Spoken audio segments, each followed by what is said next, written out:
Now, these are workers who are not asking for a handout. They're just asking for a small measure of support as they work very hard to try and get back on their feet. Today, I want to share a couple more stories from the hundreds that have come into my office over the past few days, urging me to do everything I can to get this bill passed.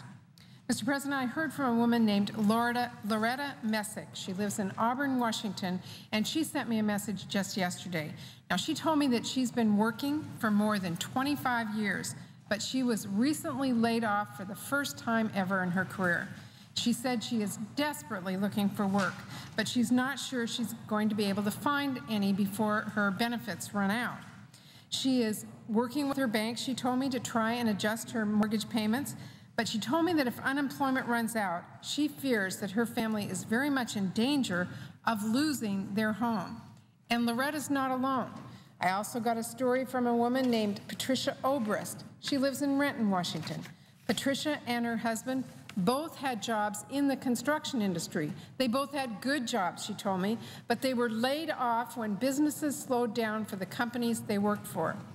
She told me she has only 8 weeks of unemployment benefits left, and then she said she's going to have to start dropping expenses like health care, car payments, their mortgage. And she asked me for just a little more time for her to find a job and to give her a chance to avoid losing everything that she has worked so hard for.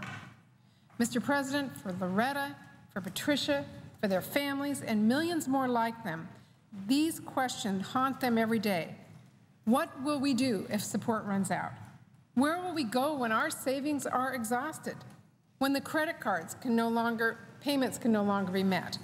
What will we do when the bank won't wait any longer for a mortgage payment? Who do we turn to?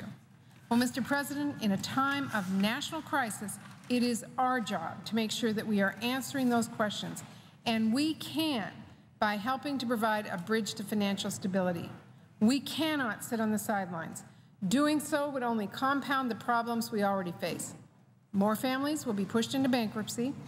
More homes will be foreclosed upon. More people will lose their health care, and less progress will then be made on the road to financial recovery for all of us.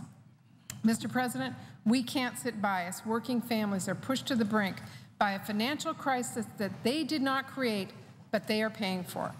So I hope all of our colleagues listen to the voices of their constituents and join us in passing an unemployment extension that makes sure that the struggles of Americans' laid-off workers are not ignored.